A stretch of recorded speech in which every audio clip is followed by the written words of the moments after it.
তোমরা সবাই জানো 27 সেপ্টেম্বর ছিল বিশ্বকর্মা পুজো।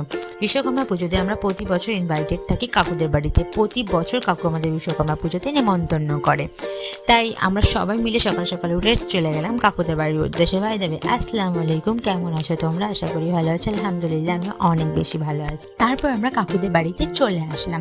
কাকিমা এখানে আমার মেয়েকে একটু কোলে নিয়ে আদর করছিল। তারপর ঘরে গিয়ে আমরা সবাই বসলাম। তারপর কাকিমা আমাদের জন্য নাস্তা সার্ভ করে দিল। কি দিল একটু বলে দিই। এখানে পাকান পিঠে ছিল, তারপর এখানে একটা নাড়ু ছিল, কি দিয়ে বানানো এটা আমি সঠিক বলতে পারবো না, কিন্তু খেতে দুর্দান্ত ছিল। এখানে ছিল নারকেলের ছাই, তোমরা কি বলো জানি না, এটা আমাদের এখানে বলে নারকেলের ছাই, যেটা খেতে অসম্ভব টেস্টি ছিল। বাই দ্য ওয়ে, একটা সিক্রেট কি জানো, আমি প্রতি বছর এগুলোর জন্যই আসি। এগুলো খেতে প্রচুর টেস্টি লাগে, যেটা আমার খুব ফেভারিট। তারপর কাকিমা আমাদেরকে খেতে দিল পান্তা ভাত, অনেক রকম ভাজি ভুজি দিয়ে। বিশ্বকর্মা পুজোতে পান্তা ভাতই খাই, যেটুকু জানি আর কি আমি। তারপর অনেক রকম ভাজি ভুজি দিয়ে পান্তা ভাত খেতে দিয়েছিল, যেটা অনেক টেস্টি ছিল ভাজি ভুজির সঙ্গে পান্তা ভাত খেতে। ওখানে খাওয়া দাওয়া কমপ্লিট করে কাকিমাকে টাটা করে আমরা ওখান থেকে বেরিয়ে আসলাম। কাকিমাদের বাড়ি থেকে বার হয়ে চলে গেলাম আমরা মামার বাড়ির উদ্দেশ্যে, কারণ আমার নানিমা অনেক অসুস্থ, তাই দেখতে যাচ্ছিলাম আমরা সবাই মিলে।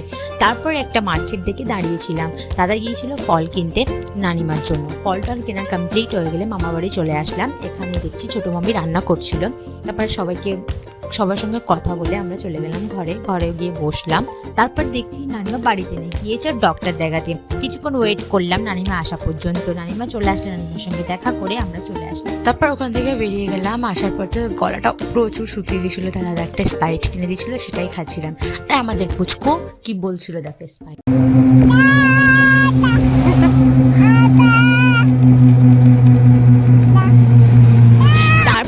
পুচকুটার সঙ্গে মজা করতে করতে চলে আসলাম বাড়িতে।